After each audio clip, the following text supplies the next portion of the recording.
okotanga tina makila zinda e ya moto sekisaka nga na butu bazikiziki osala kanga zinda e soki nakanisi loketo na yo ya tatu Bruno Beliko ya Gilles Ziombele Jizazi nazala na OK nesika na ngai voilà baté ozayo mais c'est yo hein.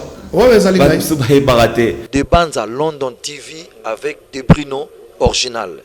De mobali wazotala biso kuna na mikino ya poto vraiment totombeli le sapo na e esika azali obasanga tellement na mboka wa son ba imboka to ba fanatique ya wenge musique maison mère basale ko simbate elombe mobali aza ko zwa matango mikolo na mikino ya poto pambate aza ko tsaka balinzaka na mami matali ba contrat mususu ezapo era Zenith te Zenith ez événement kasi et on a tourné européenne wenge musique maison mère ko tambola mikino ya poto ya moni ba contrat mususu ezoya ezosela mokonza zo tsaka balinzaka donc azonga so mboka Kinshasa déjà poso moyo to banda auzana biso poto ka kokoba to mi kotsa sko na mambi matali malengeli to pe préparation ya événement spectacle munene oyo eza kozela mokili eza kozela penza wera sona mikil mia poto mboka Laurent Fabrice les 12 juin le 12 juin donc mokolazo balé ya sanza motoba ya mobunkoto ebale na zomi na moko oyo to banda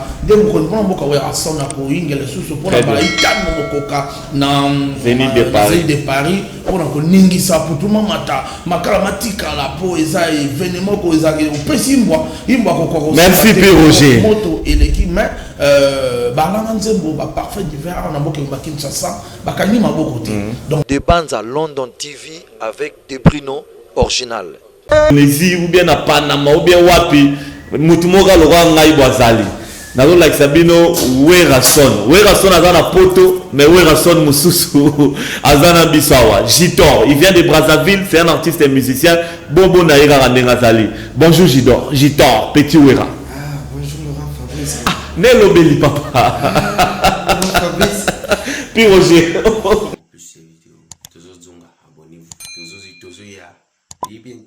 oui depuis tout sur la rana WhatsApp Facebook donc oui tout donc voilà quoi santé bien oui kala ou bien mikolo ouais ça fait une semaine déjà ça fait une semaine le quoi on a un peu privé à famille oui tout le temps père serre et puis donc on a commis donc c'est quoi vraiment on a commis d'ailleurs on a présenté qui te présenté ma condoléance dans Gabana Basele donc toi assistant qui est Maramutu les cas bien si la Basele artiste et musicien bateau peut-être bien te bayo garaba découvrir yo ancien de Victor Eleison si ancien de Victor Eleison bisop de beta Zenith to beta Zenith to beta Olympia coupe du monde via le bar à la longue histoire bino ne beta donc ezalaka KO Paris tombé to changera ba donner musique à Congo donc là donc paix à son âme toujours il restera toujours parmi nous le grand prêtre et le king. Alors ce qui est bien à toi beaucoup d'artistes et musiciens batika la kana poto bakanga maboko ba ombo beta bakayu mais filaza régulier fila beta ba concert au mona kango fila sala rabanzembo qu'est-ce qui t'anime c'est l'esprit des musiciens que tu as ou comment va te lo belanzembo to tu au mona qui quand on oublie l'esprit des musiciens et puis vision ni nolingi parce que moni papa le tout malobara poto cimetière à ba musicien mais on a la seule un peu exception parce que la liga qui n'a considéré ma carrière n'a vrai n'a prototi bon monde le commis donc ils ont toujours vision et puis l'esprit d'être toujours musicien on sait quand même la réalisation est belle hein oui trop entre autres tout le monde on va concert est belle interprétation tu interprètes presque tous les grands yambo banabiso si donc il y a des salles en peine en qualité qui n'a pas tourné belé donc la salle va tourner toujours voilà donc le baba journaliste africain le rôle héritier de tous les pères de la musique congolaise de la rumba authentique parce que rumba authentique et ça rumba où tu bêta les lotés rumba c'est une authenticité vraiment comme grand prêtre calé grand calé taboulé ti ba papa oui ba Kester tout ce qui t'a ba Madilou ba Bozi tout le monde donc est-ce que Fila Bassé a une référence dans la musique congolaise on a la référence tam Sunzembo Moro Bobe Fukal Moboye Mbaba tout ça va yo qui ont tam so ba baraté mais c'est Fila Bassé tu as une référence dans la musique nabiso bon référence natika ba fan mais référence on a linga mingi on a tika la lelo ke fila a longo la biloko ba vie référence na linga ande yango titre nga bona linga mais vous allez là mo boyemba rapé pande bonayo ba tout ça ba tekezaka yo na diki a fait rigola ça la mona de ça bien te rapé voir limpide okotanga tina makila zinda e ya moto sekisaka nga na butu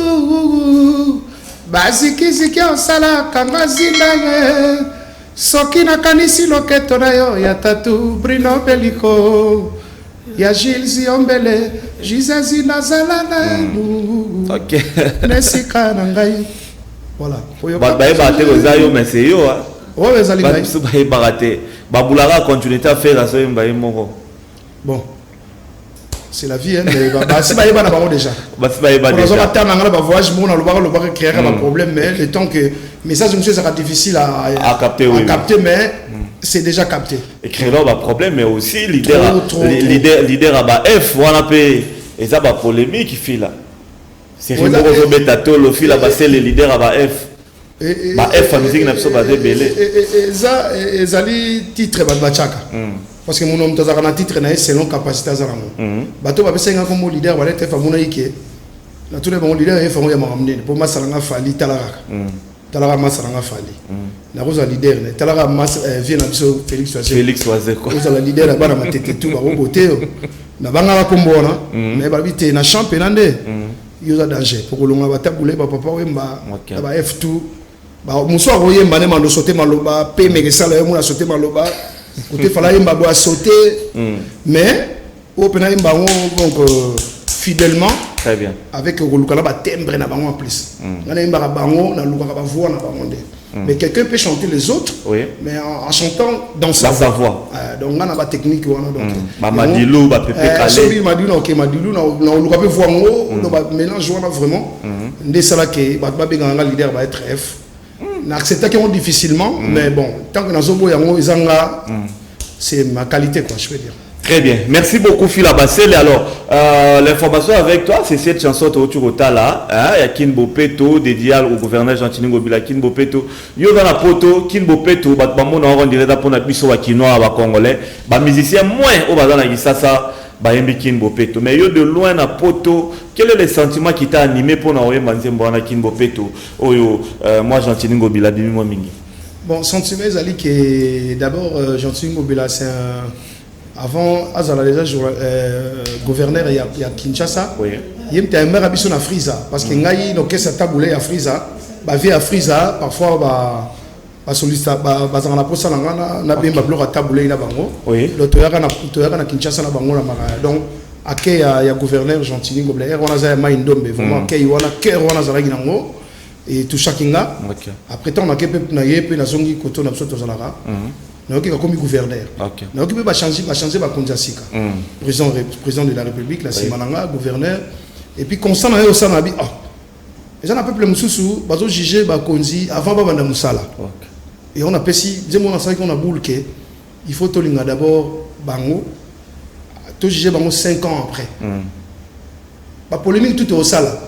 Et ils ont un avantage dans bango, pour bango baza ba cadre, baza ba salaire, baza là. Mais tant que tu as créé polémique na bango, tu as calé bango, bisonné tu as ba victime, biso ba peuple. Donc faut que ça, ba confiance. Pour ils apprennent bien à biso parce que ça va réussir donc ceci même papa Mbaïma yebaka mboke tambola kana mokonzi yema kote kasi elongo na peuple le mot wana yaki et puis na référé na taboulé donc na référé na taboulé na référé ma lobana bité faux ngana yembla kini bopeto vraiment na sensibiliser des peuples. Il faut topper ça va conduire confiance. Très bien. C'est par rapport à ça. Patriotisme et patriotisme. Bien. Et puis, est-ce que tu as sensibilisation dans les paysans compris? Oui, parce que sans se vanter, on a toujours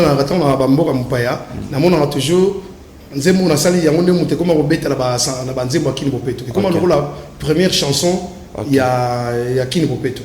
Donc, par amour, et puis les lots. Les gens ne comprennent pas que c'est moi. Très bien. Il y a un pour appeler sa pierre dans la bakonzi. souvent l'artiste va y avoir pas mater, c'est le long moro de retour. Est-ce que pour dire comme les Kinois au lieu fila basel nanzembo nale lote studio zalinga imoko gouverneur Gentili Mutunayo clip pe zalinga imoko oui tout ezalinga imo so ba pesa ba mbongo pona Kimbo Peto ngana yemi nzembo oyo yango ndeti comme officiel mais natika o leta différent à Kimbo Peto te nande non on a ça par amour parce qu'il y a des gens qui ont mangé oh ba mangé mais bazo au moins ba mbongo ya ko sala yango mais moi dans mes propres frères studio na pote za recher ko betela batoko ba sek bidens abetela yo ya beni ko popolipo Flavien Makabi Bazisa o ke jazz monde batwana ya mo na produire ke loko mais donc na poche nanga moko ezaka ka bolakisa bato ko bolingo ya mboka na ba konzi pesa ba chance très bien ce ba réussir te malheur de la biso peut-être faut mettre la gouve porte bon ayambayo toza ba bantu toza ka ba bantu et le bilné to le bara mais ça souci nanga volonté OK et ça souci nanga te soki bon c'est pas vraiment mon souci oza modeste olingino akambuta patriotisme patriotisme merci beaucoup Fila Basel, en tout cas une belle chanson Banze Mambo que mami trop mais parmi les belles chansons, les chansons de sensibilisation, il y a cette chanson de Fila Basel et Kimbo Peto, ils ont sensibilisé Makasi et ça livre bien. Alors Fila Basel, avec toi l'information aujourd'hui, c'est déjà ces grands concerts aux Anangona espace Binga Mopepe na Kitambo. Na Kitambo et puis le 8 aussi dimanche on va mettre dans le village chez Temba. Ah donc publicité vraiment chez Temba. Et eu retard parce que dans la publicité il y a juste une semaine. Ah on est non parce que calendrier nanga na bango et c'est une photo mettre dimanche. OK. Parce que ceux qui dimanche est raté na bango nangai tous en sont attendés. OK. Il y a notre préféré Bossi la nakaka. Toi aussi la nakaka. Toi ta musique une musique. Très bien. Tu peux na la musique ba na village de Temba dimanche au Ezoya et puis dimanche à Lelo oui. Tu na six sinon kaka na l'équipe Malamoko. OK. Donc Fila Mbarani na va concerner. Quelle interprétation? Naïma interprétation, naïma banze munanga moko. Yango na singi batoka ba weya uli musheni ko damboka. Oui. Il y a Ricard de Lumbu, batoka ba Templar Masamba Sama Sakila, il faut ba y avant. OK. Bango po bango basenga nga banze mumingi ya ba grand. Donc na ko bandala banze ba grand et bandeli na suko na susi banze munanga. OK. Donc bato faut ba y vraiment avant, on ba dinga tabulei, ba dinga ba sola ndeti boss bienvenue Longolamai a singana benzemba sola na zui tango lelo pona lobela yo mama na kobanga mingi sepo bambanda baleki ona komituna oh sola na mituni bambana mingi ona boya concurrence sina nini bazem le roi bela wana bela donc voilà quoi baya lelo dans la fête elle sera totale aux orchestre. Oui, groupe Ezali. Groupe Ezali, tu as bango lelo. Et puis, dis-moi, amour fou na salaki to salaki na bango. Oui. Voilà. Donc voilà quoi. Okay. Merci beaucoup Fila Basel, on va te laisser le temps pour aller te reposer pour un concert. À moins que vous ayez un dernier message, na ratara jamais retour dans la mission va utara poto. Ceux qui a mis mon arabadan a retardé par rapport à la réalité à la musique à Congo.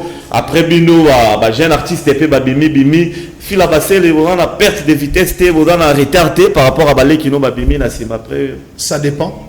Ça dépend parce que ngai na zo la carrière des gens de Nazar déjà boy. Nazar déjà ya poto.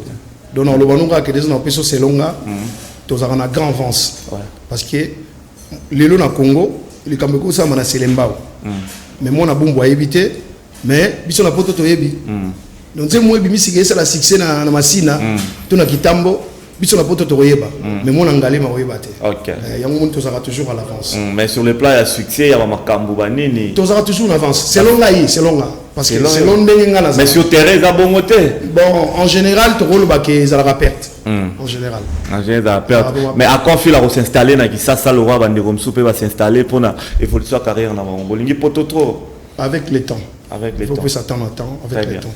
Parce que tant on a na poto ba demande à qui les a moins mais sur la ndena zaka déjà ba demande ba ouais tu as besoin de la poto tu nous manques ah bon donc ngamo na mankaka bango. OK ya mona ubela ka mingi mais bolingo na senga ngope na kini faut ezalaka parce que moni kini comme si c'est ma vita imana comme ça la vita olingi manate comme ça comme zembe donc to côté on a musique OK et on musique et ça là le rôle moni fila bah c'est les grands chanteurs à Congo mais yete pose la moto ya un tel monsieur fabriqué mon fabriquer la presse au lekino ngolo no monsieur fabriqué c'est ben belé pour tous l'album mais bim album petit le bim raté ça sort quand pour ba yo ba repena ba baf na ba boîte deuxième album dans bim sakalaté donc vers février 2021 oui donc ezobima donc problème est raté. Merci beaucoup Phila Basele, on retient aujourd'hui déjà ce soir. Juste là remercier Yaouli Mouché Likona Mboka, ya Ricardo Lumbu, Yaouli Kosi Papa na Presse Sengi, Félicia Malonda, ingénieur Cissé Kalonji, Ange Télécom, Dajo Mungamba, Binga Botomba, Bana Jean Siloulou Tokutana Lelo Bisotou, et puis Bana Moura, Base Chicago, Maître Sable Tokutana Lelo pour la sécurité. Merci beaucoup. Merci beaucoup. Pour bazoyer, vous contacter numéro contact dans les 089 74 59 466. Donc 089 74 59 466. Très bien. Ici Marie Loutolambo, tes maîtres. Merci beaucoup. Je salue également ton porte-parole, Gino Miyake, à l'égard 3 rapports pour sa information. Donc, Laetitia Bonginda. La métier là. Gino Miyake, on va se mouler. Laurent Gino Miyake, juste un mot pour leader à lobby maître. Juste un mot là-bas. La caméra. Namokuse. Qui t'a mis pour la caméra. Oui. Oui. Bon dimanche, na leader notre Phila Basele Misenza Mbakumisa. Misenza na beauté, il y a bébé beauté milieu du monde. Misenza na lisum. Très bien. Mais pour nous on appelle c'est vraiment bon toujours recruter des instrumentistes, des danseuses, des chanteurs, on dit qu'on va couper un drum, on dit que ça porte-parole le bras bien donc tu répéteras bon chaque vendredi la place où ils arrivent vraiment non commettre. Place où ils arrivent non commettre comme on a vraiment chaque vendredi. Chaque vendredi tout ça on a vraiment minimum ça tu recruter des instrumentistes et très bien. l'autre zabon le premier l'autre zabon on a binga mon pépé na bengi ici vraiment ba oya ngai le kola ba des sons par mon ami Ange Télécom apeka sur la Sterling ba ya weli mouché ennemi de la pauvreté ami de la bourgeoisie tête ennemi maboko muselu ko le muselu à banque David Douté Gaucho Olivier Sengalé très bien. Merci beaucoup donc merci Bisiko. Merci beaucoup Gina Miyake. Merci également le 8 aux zabon na village donc les 8 aux awana donc ça dire les lots dimanche aux ana binga mon pépé les 8 aux awana village chez Temba. Merci bien. Merci également à Binga Botomba merci nayo fila to silisi c'est la psoka moi le romo amukie ka na kapela comme ça makosa obimisa biso ouais micro balo c'est président moi le romo ya bien otoyo kalelo tout ça la bino Christina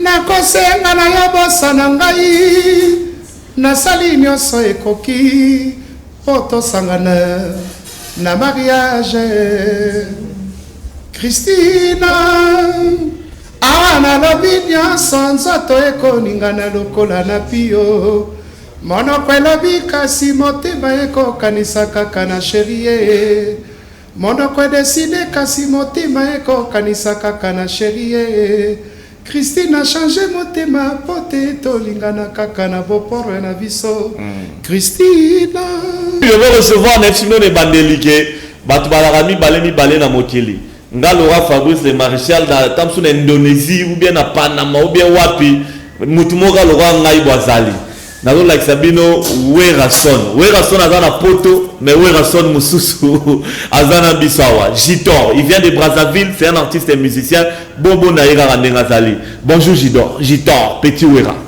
bonjour Laurent Fabrice Nello Belli papa Fabrice puis Roger vraiment mon amour moi le petit Wera donc il y a mon pépère mais on dit comme ici boye on force comme à boye ou bien botama boye c'est pas la forcété il y a rien de naturel on a la forcété ok na lugi bena za na société donc on a petit Wera donc c'est un peu ça aussi beaucoup na Wera c'est na on lukai bon na grand prétendant nous mais ma soleil déjà parce que c'est bon déjà donc ma soleil déjà c'est bon avant que ça na c'est bon en tout cas petit Wera Bien, tu viens de Brazzaville donc. Vraiment. Au-dessus de Brazzaville. Qui na Brazzaville, il y a qui na pays Moussou, il y a Afrique par rapport à tourner na biso, il y a bandou les caca. Et au moins il y a vraiment na ça la promotion il y a single nanga. Oui. Donc yango na ça. Oyo sa single na yo titre nango ba Boko Mesana. Boko Mesana nango. Boko Mesana bongo. Boko Mesana bongo. Donc au sali yango déjà, total yango dimanche passé, le lopé certainement to rotiango. Parle-nous un peu de ça. Ils nini. Bon, Boko Mesana bongo est générique, est la première générique qu'on a bien ici. Donc tellement que Nathalie ba bêtise pe moi trop. Oui. Donc on a le moins idéologie à bêtise na tika mingi danse. Donc mingi to bina quoi. Oui. Donc to misani ça batona bina mambo malamu. Donc c'est un peu ça. Très bien, et Bimi déjà. Oui, et Bimi déjà dans les réseaux sociaux. Dans les réseaux sociaux. Sur toutes les plateformes, il y a téléchargement. Donc avec les alliés. YouTube sur la bêtise à Jitor mec petit ou directement donc Bimi. Très bien, au MBO Moko bien vous dans le groupe. Bon, actuellement, nous travaillons à Moko, juste là sur une salle à plan, tout ça, ça va mais sur place, on a qui, Banamai va zapper, toujours travailler, malé, toujours. Ça n'a pas appelé à 10 secondes, Yoga. C'est bon. Chéra Zwenga Banda ya Motoka, nga simple pied toi t'as la retard na Kokoma, déception à prison pour la s'évader.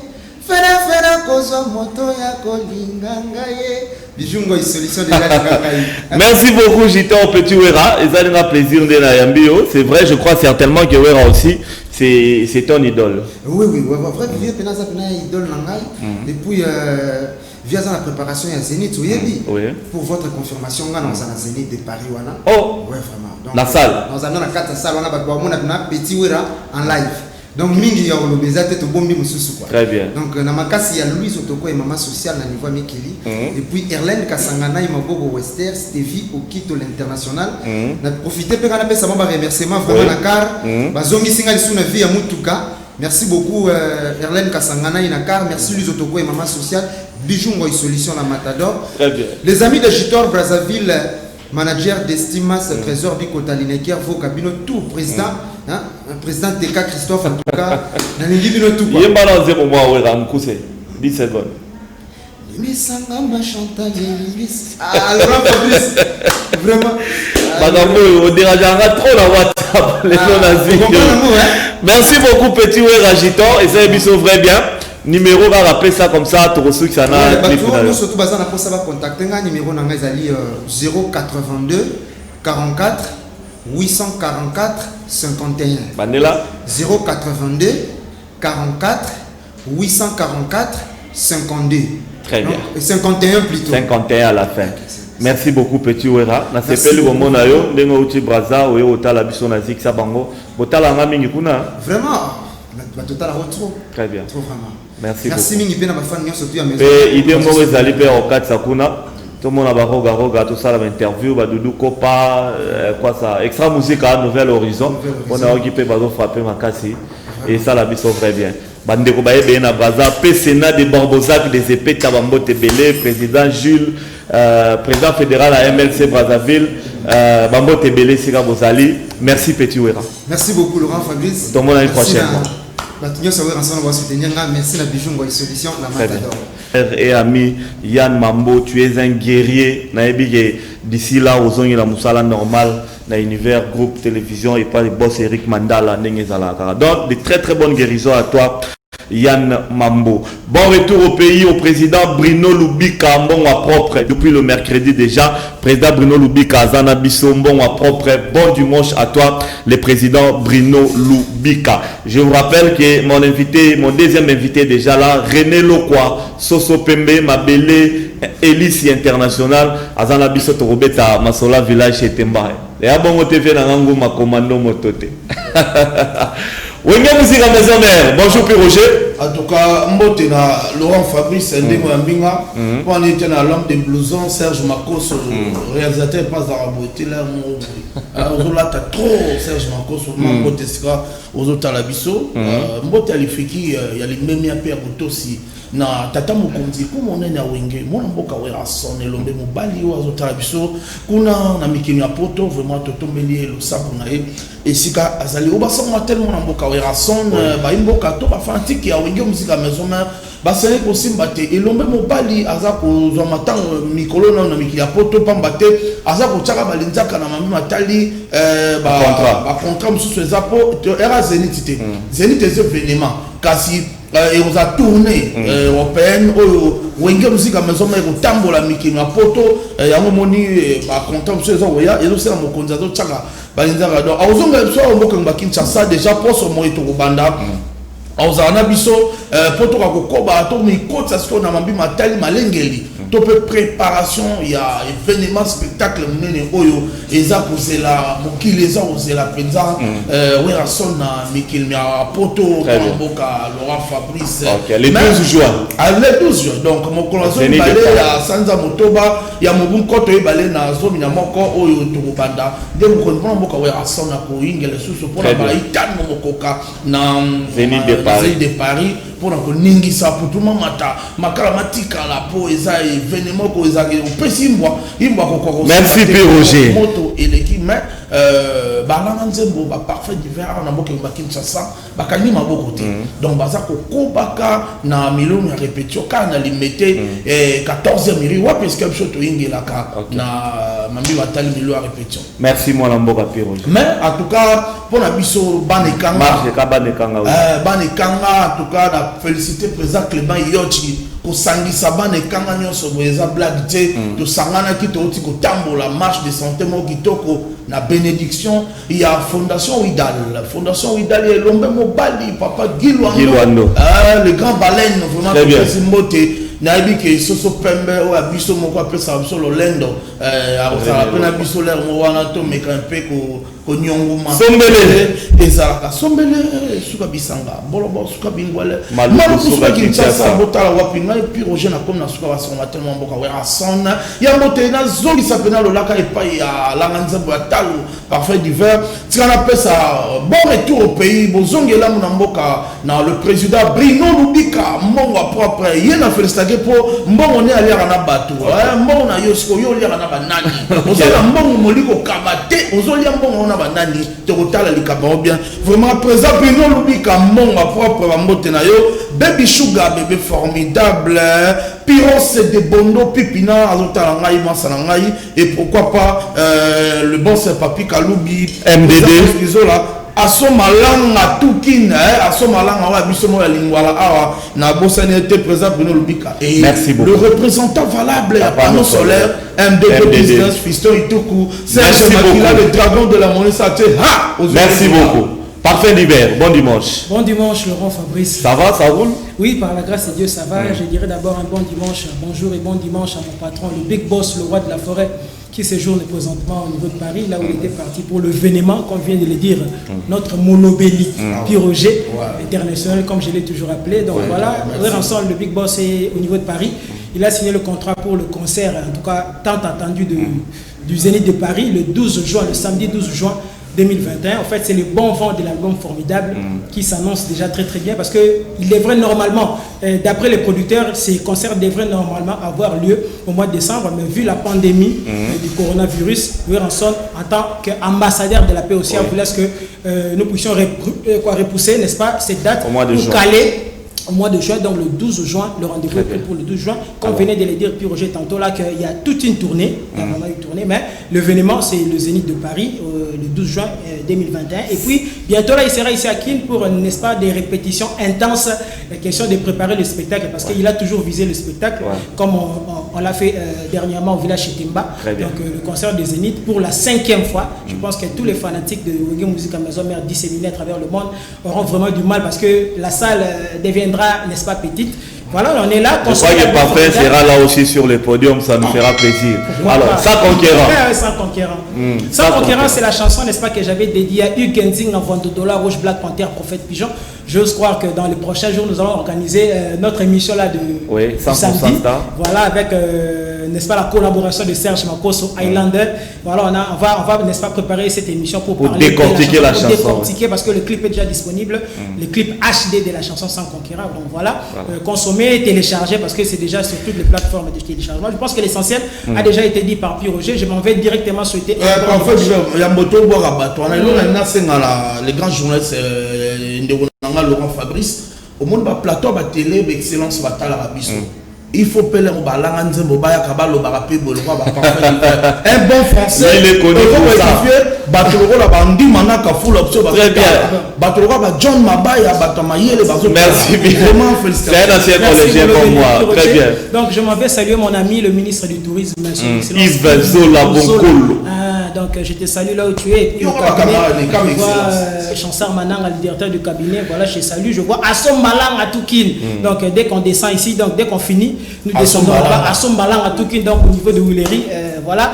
Trésor qui l'ont toujours prêt pour aider les autres. Je vois Francis Ouetta, Papa Chansar, jamais oublié, ainsi que Jean Baloka, mon oncle, ainsi que tout ce qui m'aime bien. Je ne saurais citer tout le monde ici à la télé. Merci beaucoup. Donc Maman Paradis, c'est ça? Merci beaucoup, Parfum d'hiver. Merci beaucoup, puis Roger, pour les Triol Mampouya. Merci beaucoup. Alors, on prend cette image de Werrason à Paris. Je crois que c'est une conf de presse, c'est sa conf de presse, et puis on va.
Monsieur Werrason, le roi de la forêt, s'il vous plaît.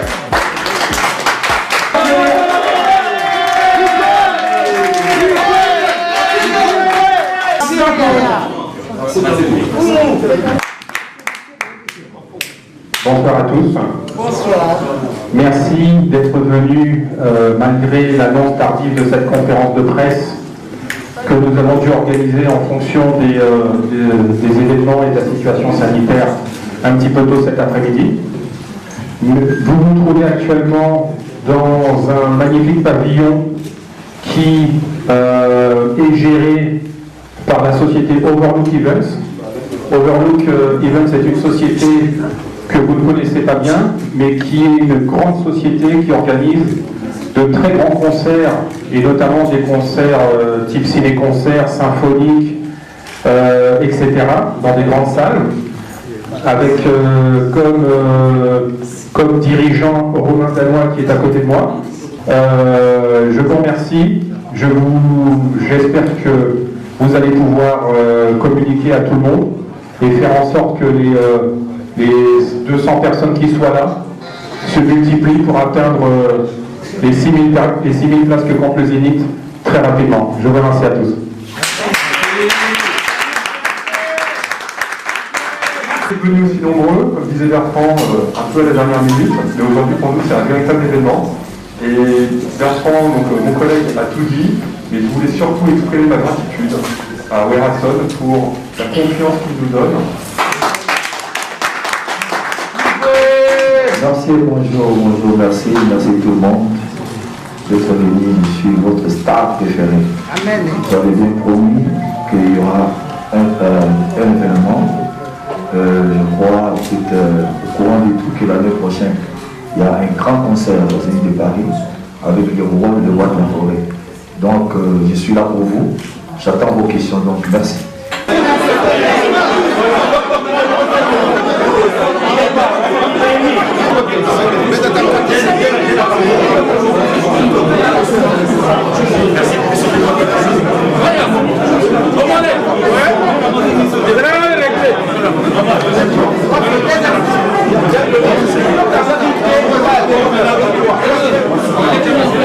Denis.